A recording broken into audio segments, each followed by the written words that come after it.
এক বিশাল রাজার রাজ্যে এক হ্রদের ধারে বাস করত একটি কাক। কাকটি ছিল খুব চালাক, কিন্তু তার মনে ছিল ভীষণ হিংসা। সে দেখত রাজার হংসরাজ হ্রদের জলে নির্ভয়ে সাঁতার কাটছে আর তার পালকগুলো সূর্যের আলো ঝলমল করছে। হংসরাজ ছিল শান্ত ও সৌম্য, কিন্তু তার সৌন্দর্য কাকের মনে ঈর্ষা জাগাত। একদিন কাক হংসরাজকে বলল, ওহে হংসরাজ, তোমার পালক এত সাদা আর আমারটা এত কালো কেন? তুমি এত সুন্দর, আর আমি নই? হংসরাজ শান্তভাবে উত্তর দিল, আমি যেমন আছি তাতে আমি সন্তুষ্ট। প্রতিটি জীবেরই নিজস্ব সৌন্দর্য আছে কাক ভাই উ।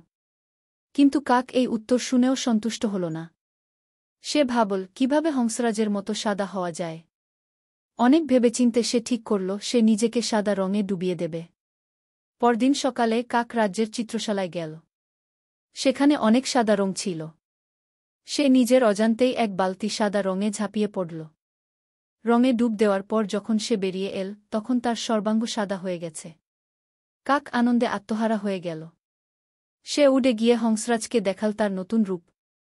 হংসরাজ অবাক হয়ে বলল, কাক ভাই, এটা তুমি কি করেছ? এটা তো তোমার আসল রূপ নয়। কাক গর্বের সাথে বলল, এখন আমি তোমার থেকেও বেশি সুন্দর। আমার পালক এখন তোমার থেকেও সাদা। কিন্তু কাকের এই আনন্দ বেশিক্ষণ স্থায়ী হল না।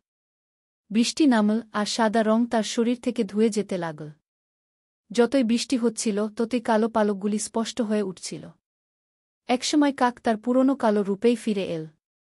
লজ্জায় কাকের মাথা হেঁট হয়ে গেল। সে বুঝতে পারল অন্যের মতো হতে চাওয়া মূর্খতা। নিজের আসল রূপেই সে সুন্দর।